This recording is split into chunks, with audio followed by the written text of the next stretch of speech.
बच्चों, आज की वीडियो में हम प्रॉफिट और लॉस से संबंधित कुछ कॉम्पिटेटिव एग्जाम में आने वाले कुछ और क्वेश्चंस करेंगे, ताकि हमारी और समझ पक्की हो सके इस पे।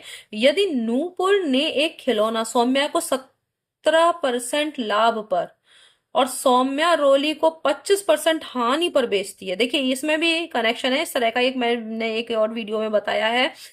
नूपुर है, फिर सौम्या है और रोली, ये तीन के बीच में एक कनेक्शन बन रहा है। नूपुर ने खिलौना बेचा 17% क्या है, प्रॉफिट। सौम्या ने रोली को 25% या 25% क्या है, लॉस। ठीक है। यदि रोली को कितने का पड़ा, 1053 रुपए का। ठीक है। तो ये इसका क्या हो गया, बाइंग प्राइस। तो नूपुर ने वो खिलौना कितने में खरीदा होगा, इसका बाइंग प्राइस पूछा है नूपुर का। ठीक है। तो आपको अब जो इसका बाइंग प्राइस है वो सौम्या का क्या हो जाएगा, सेलिंग प्राइस, यानी विक्रय मूल्य। ठीक है। तो इसका विक्रय मूल्य कितना है, 1053 रुपए। तो आप इससे लॉस परसेंटेज दिया है आपको, ये लॉस का परसेंटेज है, और विक्रय मूल्य का आपको दिया हुआ है। ठीक है। तो आप इससे इसका सौम्या का बाइंग प्राइस, सौम्या ने नूपुर से कितने में खरीदा था, ये आप जान सकते हैं। तो आप लिखेंगे सौम्या का वही खरीद मूल्य, यानी खरीदा कितने में था। तो सौम्य का खरीद मूल्य यानी क्रय मूल्य कितना का हुआ, खरीद मूल्य का मतलब क्रय मूल्य। तो इसको निकालने का फॉर्मूला मैंने आपको बताया था, S गुणा 100 बटे।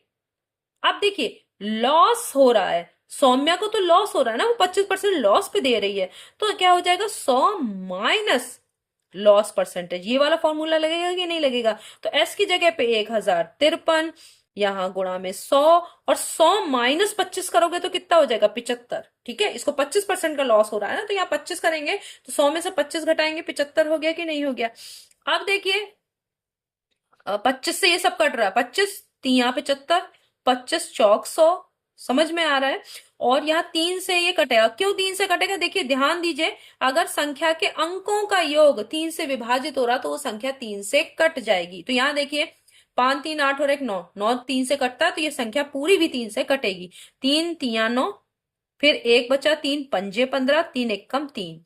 अब आपका कितना हो गया, ये हो गया 351 को 4 से गुणा किए, 4 एक कम 4, 4 पंजे 20, और 4 तिया 12 और 2 14, 1404 रुपए। यानी जो उसको उसके पास जो उसने खरीदा था, उसका खरीद मूल्य, यानी नूपुर से उसने जितने में खरीदा था वो था 1404 रुपए का। वो खिलौना नूपुर ने 1404 रुपए में सौम्या को बेचा था। तो इसका सेलिंग प्राइस, इसका बाइंग प्राइस एक ही होगा, सेम। तो इसने 1404 में बेचा है नूपुर ने। ठीक है। अब क्या हुआ, अब नूपुर का बाइंग प्राइस निकालना है, उसने कितने में खरीदा था। ठीक है। जिससे कि इसने 1404 में बेचा तो उससे 17% लाभ हो गया। ठीक है। तो अब यहां पर करेंगे, नूपुर के लिए निकालेंगे नूपुर का खरीद मूल्य, यानी क्रय मूल्य, या बाइंग प्राइस कह सकते हैं। तो खरीद मूल्य क्या होगा, एस गुणा 100 बट्टे 100 प्लस लाभ परसेंटेज, प्रॉफिट परसेंटेज, अरे sorry, profit percentage, 100 plus profit percentage. क्यों निकलेगा प्रॉफिट परसेंटेज, क्योंकि उसको तो लाभ हो रहा है तो प्लस लगाएंगे, आप ध्यान दीजिएगा। तो ये हम कर लेंगे, क्या हो जाएगा, नूपुर का खरीद मूल्य 100 एस गुणा 100। एस क्या है, सेलिंग प्राइस, जो कि ये है। तो यहाँ पे क्या करेंगे, 1404 गुणा 100 बटे में क्या हो जाएगा, 100 प्लस प्रॉफिट परसेंटेज, 17% का लाभ हो रहा है। तो 100 में 17 जोड़ो तो 117 हो गया कि नहीं हो गया। अब देखिए, 7 और एक 8 और एक 9, ये 3 से कट रहा है। और देखिए 4 4 8 और एक 9, ये भी 3 से कट रहा है। तो देखिए 3 से काटिए, 3 दूनी 6, 3 तिया 9 हो गया, और 3 नैम 27। यहां काटिए, 3 चौक 12, 2 बचा 20 हो गया, 3 छक 18, फिर 2 बचा, 3 अट्ठे 24 हो गया। अब देखिए, अब क्या, 3 से ये तो कट रहा है, ये देखिए कट रहा है क्या, 18। देखिए इन सबका अंकों का योग 18 आ रहा है, जो 3 से कटता है, तो कट रहा है फिर से। 3 एक कम 3, 3 तिया 9, यहाँ काटिए, 3 एक कम 3, 16 हो गया, 3 पंजे 15, 3 छक 18 हो गया। क्या ये 13 से कट रहा है कि नहीं कट रहा? तो देख सकते हैं 13 एक कम 13, दो बचे, 13 दूनी 26, देखिए कट रहा है, आपको साफ दिख रहा होगा, 13 एक कम 13, फिर दो बचेगा यहाँ पे, 13 दूनी 26, तो ये हो गया 1200 रुपए। तो देखिए सब कट रहा था, 1200 रुपए, यानी नूपुर ने 1200 रुपए में खरीदा, 17% का लाभ उठाया, 1404 में सौम्या को बेच दिया। अब सौम्या ने क्या किया, वो 1404 का खिलौना 1053 रुपए में 25% की हानि उठाकर रोली को बेच दिया। तो ये था आपका सवाल। तो आपको समझ में आ गया होगा कि हमें कैसे इसको प्रोसेस को पूरा करना है। एक व्यक्ति ने दो लकड़ी के घोड़े 990 रुपए प्रति घोड़े की दर से बेचे, तो यानी दो घोड़ों का मूल्य क्या हो गया? ये घोड़े कैसे हैं? असली नहीं है, लकड़ी के हैं, ठीक है, खिलौना है। घोड़ों का मूल्य, दो घोड़ों का मूल्य क्या हो जाएगा भाई? बेचे हैं, देखिए ध्यान दीजिएगा, ये आपका सेलिंग प्राइस है ना। दो घोड़ों का मूल्य, तो यहाँ पे विक्रय मूल्य कर लीजिए ताकि आपको समझ में आए। विक्रय मूल्य यानी सेलिंग प्राइस, प्रति घोड़ा 990, तो 990 प्लस 990 कितना हो गया? ये हो जाएगा 1980 रुपए। क्यों? देखिए जीरो का जीरो, नौ नौ और नौ 18 हो गया, एक बचा, 9 दूनी 18 और एक 1980 हो गया कि नहीं हो गया? तो ये दो घोड़ों का विक्रय मूल्य, यदि उसको एक घोड़े पर 10% लाभ हो, तो एक घोड़े पर 10% लाभ हो रहा है, तो वो उसने कितने में खरीदा होगा? पहला वाला घोड़ा जिस पर कि उसे लाभ हो रहा है, प्रॉफिट, ठीक है। तो आपका विक्रय मूल्य तो मालूम है कि आपने 990 में बेचा, है ना, हर घोड़े को, चाहे लाभ हो रहा है चाहे 10% की हानि हो रही है, तो अभी उसने बेचा दोनों को 990 प्रति। अब वो चाहे लाभ हो रहा हो तो इसका मतलब है कि कम में खरीदा होगा। तो आप चल कर देखते हैं पहले वाले के लिए। तो पहले वाले का जो है बाइंग प्राइस फर्स्ट घोड़े का, जिस पर कि 10% का वो लाभ उठा रहा है, तो फर्स्ट पहले घोड़े का क्रय मूल्य B1 मान लेते हैं। ये क्या हो जाएगा? एस, एस तो आपका चलिए डायरेक्ट नहीं लिखती मैं, फॉर्मूला एक बार लिख देती हूँ। S into 100 upon 100 plus profit percentage, यही तो करते हैं आप। तो यहां पर एस की जगह पे 990 है, क्योंकि दोनों का ही सेलिंग प्राइस एक ही है, यानी बेचने का मूल्य। मगर 10% लाभ हो रहा, तो 100 में 10 जोड़ेंगे 110 हो जाएगा। अब देखिए, जीरो से जीरो कट गया, 11 नैम 99, 900 रुपए, मतलब 10% प्रॉफिट तब हुआ है पहले वाले घोड़े पर, इसलिए क्योंकि उसने 900 रुपए में पहला वाला घोड़ा खरीदा था और उसे 990 में बेचा है।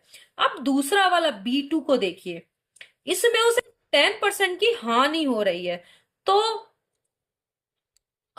ठीक है, तो 10% की हानि के लिए क्या करेंगे? फॉर्मूले में थोड़ा सा चेंज होगा, यहाँ 100 माइनस लॉस परसेंटेज हो जाएगा। तो एस की जगह पे तो 990 है, क्योंकि दोनों को उसी तरह से बेचा है, चाहे प्रॉफिट था चाहे लॉस था। तो टोटल पे देखना है मैं कि क्या हो रहा है, मतलब एक को प्रॉफिट में बेच रहा है और एक को लॉस में बेच रहा है, तो टोटल उसको पूरा सौदा जो दोनों घोड़ों का किया उस पर क्या प्रतिशत लाभ हो रहा है, टोटल कुल मिला के, ये हानि हो रही है। तो ये हमें चेक करना है।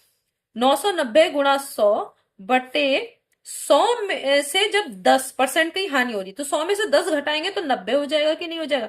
जीरो से जीरो कटा, 9 एकम 9, 9 एकम 9, ठीक है। तो 1100 रुपए, यानी दूसरा वाला घोड़ा जो है, पहला घोड़ा 900 में खरीद कर 990 में बेचा, दूसरा 1100 रुपए में खरीद कर 990 में बेचा, ठीक है। तो टोटल उसका जो है प्रतिशत लाभ अब देखना है। तो देखो टोटल आपका B1 प्लस B2, यानी ये था उसका टोटल क्रय मूल्य जितने पे उसने दोनों घोड़े खरीदे थे। तो इन दोनों को जोड़ दीजिए, 900 और 1100 को जोड़ेंगे तो आपको पता ही चल जाएगा कि ये 2000 रुपए है।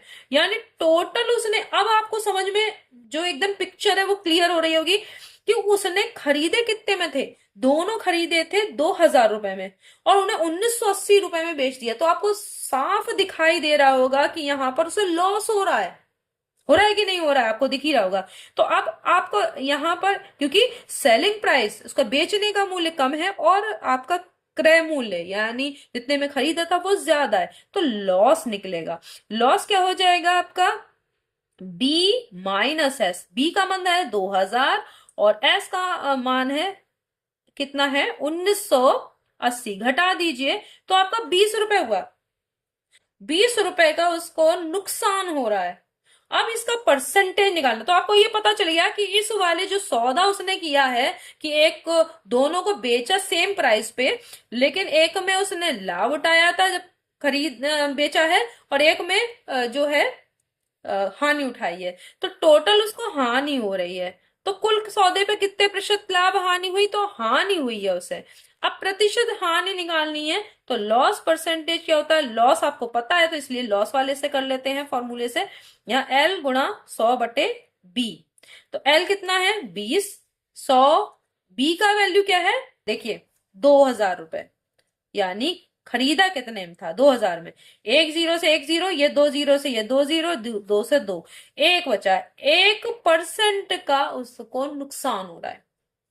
ठीक है, 1% वो नुकसान उठा रहा है अगर वो ऐसा कर रहा है कि एक को 10% लाभ पे बेच दे और एक को 10% हानि पे बेच दे, तो आपको इतना 1% की उसका टोटल हानि होगी सौदे पे। अब यहाँ देखिए ये वाले क्या है, एक दुकानदार ने रुपए 1400 में 60 दर्जन कलम खरीदे हैं, ध्यान दीजिएगा। इन पर 40 रुपए भाड़ा भी खर्च किया है। तो आपका समझ रहे हैं कि ये 60 दर्जन कलम केवल 1400 रुपए का नहीं हुआ, भाड़ा भी जुड़ेगा, कुली का चार्ज भी लगा है 24 रुपए, वो भी जुड़ेगा। ठीक है, यदि उसको 4 पैसे प्रति कलम चुंगी कर भी देना पड़ा हो तो अब ये भी जुड़ेगा। तो जो 60 दर्जन उसने कलम खरीदे हैं, तो इसमें क्या क्या उसका जो है क्रय मूल्य में ये सब जुड़ जाएगा। कितना हो जाएगा भाई, 1400 रुपए, ये 40 रुपए भाड़ा इसमें जोड़ दिया, 24 रुपए का कुली कुली का चार्ज, उसको 4 पैसे प्रति कलम चुंगी कर भी देना पड़ा हो, तो 8% लाभ लेने के लिए प्रति दर्जन कलम का विक्रय मूल्य क्या हुआ। तो ये सब चीज आपके देख रहे हैं कि ना, आपका सबका जुड़ रहा है। क्यों जुड़ रहा है, क्योंकि इतना सब और लगा है, खाली 1400 रुपए नहीं है। ठीक है, अब 4 पैसे प्रति कलम, तो देखिए 4 पैसे को आप क्या करेंगे, देखिए 4 पैसे का मतलब क्या हुआ, 4/100 रुपए। 4/100 रुपए, क्यों, क्योंकि 1 रुपए में 100 पैसे होते हैं, तो 4 पैसे में कितने हो जाएंगे, 4/100 रुपए, 100 से भाग दे देंगे। ठीक है, तो ये हो गया। अब इसको करेंगे तो यहाँ हो जाएगा 0.04 रुपए। इसको इससे दशमलव लगा देंगे कि दो के बाद, क्योंकि दो नीचे जीरो है तो दो के बाद दशमलव। यहाँ पे ये चीज चेंज हो जाएगी, 4 पैसा है ये ध्यान रखिएगा प्रति कलम। तो आप समझ सकते हैं कि जो 60 दर्जन में कितनी कलम होंगी, क्योंकि प्रति कलम दिया है ना। तो आप अगर इधर देखें, यहाँ पे कर दे रहे हैं, ये बाद में हम जोड़ते रहेंगे।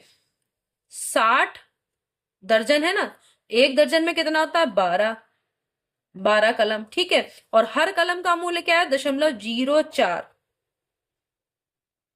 तो अब इस तरीके से ये हो गया चुंगी कर, जो कि 60 दर्जन टोटल पे लगेगा। तो ये आपका हो गया। अब इसको गुणा कर लीजिए, तो दशमलव को कभी भी गुणा हो तो डर या मत, ये सर दशमलव को सोचिए कि है ही नहीं, तो यहाँ पे छोड़ दीजिए। तो अब दशमलव बाद में हम देख लेंगे। ठीक है, तो यहाँ पर हो गया 0 हो गया, 12 छंग 72 आप जानते होंगे, तो 720 हो गया। इसकी गुणा करनी है 0.04 से। अब 4 से सीधे गुणा कर लीजिए, 4 से करेंगे, 4 0, 4 दूनी 8, 4 सत्ते, 4 छंग 24, 4 सत्ते 28, 28 हो गया। 28 ये लिख दिया। अब दशमलव देखिए, तो दशमलव देखेंगे तो यहाँ दो के बाद दशमलव लगाना, ये हो गया। इतने रुपए उसे चुंगी कर देना पड़ेगा टोटल 60 दर्जन पर, क्योंकि 60 दर्जन है, 60 और दर्जन का मतलब 12 होती है एक दर्जन में। और उस, तो इस तरह से पूरा ये इतना पैसा आ जाएगा कि नहीं, और हर कलम का मूल्य 0.04, तो इससे गुणा हो जाएगी। अब ये भी जुड़ेगा, 28 रुपए 80 पैसे। तो टोटल जो उसको था इतने का पड़ा खरीद खरीद मूल्य यानी क्रय मूल्य। अब ये होगा आपका क्रय मूल्य। तो ये 80 यहां पर पैसा 80 पैसे में आ गया। यहाँ रुपए में क्या होगा, 8 4 12 और एक हासिल बचा 4 और 4 8 और एक यहाँ 9 हो जाएगा। 1492 रुपए 80 पैसे का पड़ा। वो 1400 रुपए का नहीं है क्योंकि उस पे भाड़ा भी लगा है, उस पे कुली चार्ज भी है, उस पे हर कलम पे आप चुंगी भी दे रहे हैं 0.04 रुपए की यानी 4 पैसे की। तो ये हो गया आपका क्रय मूल्य। तो अब विक्रय मूल्य पूछा गया है प्रति दर्जन का, यहाँ पे बाद में करेंगे, हम पहले 60 दर्जन का विक्रय मूल्य निकाले। तो विक्रय मूल्य के लिए क्या करेंगे, आपको बी पता है तो एस निकालने के लिए आप जानते हैं बी गुणा प्रॉफिट है। तो ये चीजों को बहुत ध्यान में रखिए, मैं इसे हाईलाइट कर दे रही हूं। प्रॉफिट के लिए करते हैं 100 प्लस प्रॉफिट परसेंटेज अपॉन 100, ये आप जानते हैं। तो आपको बी मिल गया, ये कितना है आपका, ये 1492.80। 100 प्लस पी करेंगे, 100 प्लस पी करेंगे तो 108 हो जाएगा कि नहीं हो जाएगा, देखिए 100 में 8 तो ये 108 और बटे में कितना है 100। अब आप इसको काट लीजिए और इसको आप काट सकते हैं। तो यहाँ दशमलव हटाना है तो 2 जीरो लग जाएंगे, 2 जीरो लगाएंगे तो 1 जीरो तुरंत कट जाएगा, यहाँ पे देख रहे हैं। अब इन दोनों की या तो गुणा कर दीजिए या फिर कुछ चीजें काट भी सकते हैं, 2 से काट दीजिए तो ये थोड़ा सा आसान हो जाएगा। नहीं तो आप इन दोनों की सीधे गुणा कीजिए क्योंकि 1000 है, दशमलव लगाने में आसानी होगी। तो कैलकुलेशन को अगर इजी करना है तो आपको यहाँ काटना नहीं चाहिए, केवल आप क्या करेंगे, ये आपका इतना है, ठीक है। आपने इसको कर लिया और उसके बाद इसकी गुणा किससे करेंगे, 108 से। 108 से इसको गुणा जब करेंगे तो देखिए 8 से गुणा करिए, 8 अठे 64 के 4 हासिल 6, 8 दूनी 16, 16 और 6 आपका हो गया 22 हो जाएगा 2, है ना। और फिर बचा 2, फिर 8 9 अट्ठे 72, 72 में 2 और जोड़ेंगे 74, 7 बचा। फिर 8 चौक 32, 32 और आप 7 और जोड़ दीजिए तो आपका हो जाएगा 39, 3 बचेगा, 8 एकम 8 3 11। अब जीरो है तो आप यहाँ पे इस तरह से लिखते हैं तो एक और क्रॉस लगा दीजिए क्योंकि जीरो से गुणा करेंगे तो कुछ नहीं आएगा, बाकी इनको आप ऐसे ही लिख देंगे क्योंकि एक से गुणा है। अब तो यहाँ 8 आ गया, यहाँ 2 आ गया, यहाँ आ गया आपका 9, यहाँ पे आ गया 4 और यहाँ आ गया 1, ठीक है। आपका ये हो गया, यहाँ 4 यहाँ 2, 8 4 12, एक बच्चा हासिल का, 9 और 2 11 और एक 12 हो गया, 9 और एक 10 और एक 11, 4 एक 5 और एक 6, इतना आ गया आपका। ये आ गया आपका। और दशमलव अब कैसे लगेगा, देखिए आपका यहाँ 1 6 1 2 2 2 4 इतना हो गया। दशमलव 3 के बाद 3 जीरो नीचे हैं, 3 के बाद आप दशमलव लगा दीजिए तो ये हो गया आपका 1612 रुपए। और इसमें 2 अंकों तक ही लीजिए क्योंकि अंत में 4 है आपका। अगर 5 या 5 से अधिक होता है तो यहाँ एक बढ़ जाता है, ये तो आपको पता ही होगा। तो हम केवल 2 अंकों तक लेंगे। ये हो गया इसका कितने का, ये इतने रुपए। ये क्या है, 60 दर्जन कलम का विक्रय मूल्य। और आपको चाहिए 1 दर्जन का तो 60 से भाग करना पड़ेगा विक्रय मूल्य। तो अब अगर आपको 1 दर्जन का चाहिए कलम का विक्रय मूल्य तो आप क्या करेंगे, तो आप क्या करेंगे, जितना भी ये है हम कहां तक ले रहे हैं, 2 अंकों तक, और इसको 60 से भाग कर दीजिए।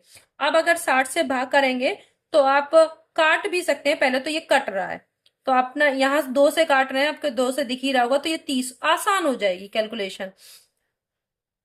2 अट्ठे 16, फिर नहीं जा रहा, जीरो लगाएंगे तब 2 छंग 12 जाएगा। देखिए ध्यान दीजिएगा यहाँ पर काटने में, क्योंकि एक में तो जाएगा नहीं, जीरो लगा के 2 छंग 12 और फिर 2 एक कम 2, 2 एक कम 2, दशमलव आप लगा रहने दीजिए।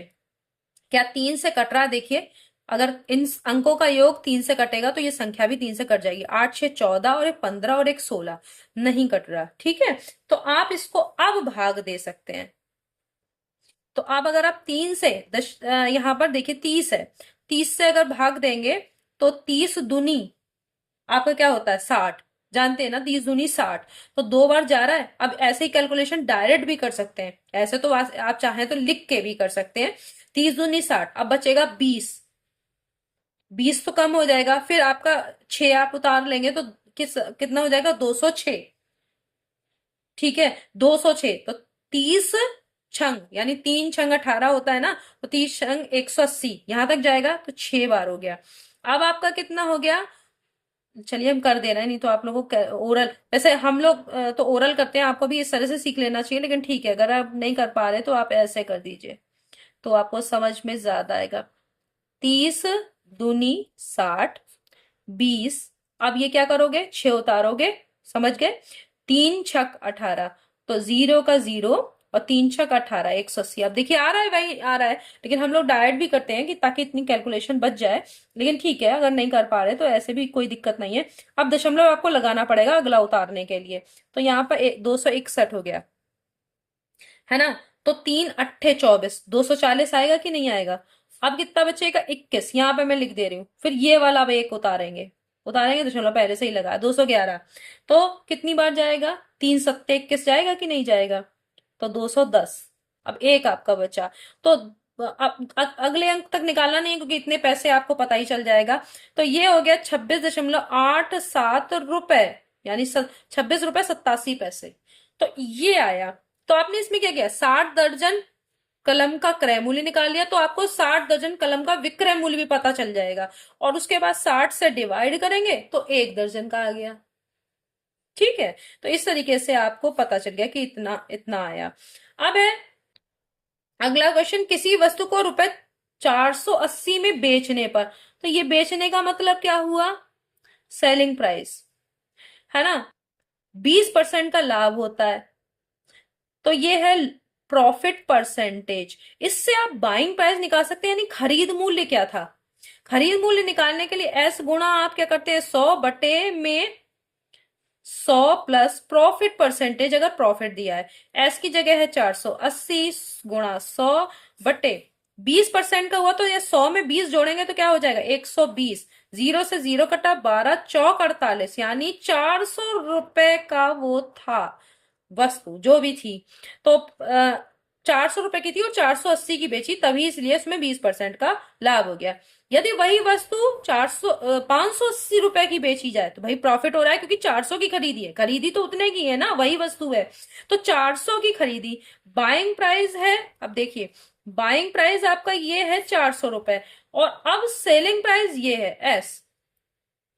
तो अब इससे आप देख रहे हैं एस का मान बी का मान दिया है, तो प्रॉफिट कितना होगा, तो प्रॉफिट यहां पे आप निकालेंगे, क्योंकि एस माइनस बी कर देंगे, यहां पे कर देंगे एस माइनस बी। अब एस कितना है आपका 580 में से 400 घटा दीजिए तो 180 रुपए का प्रॉफिट हो गया।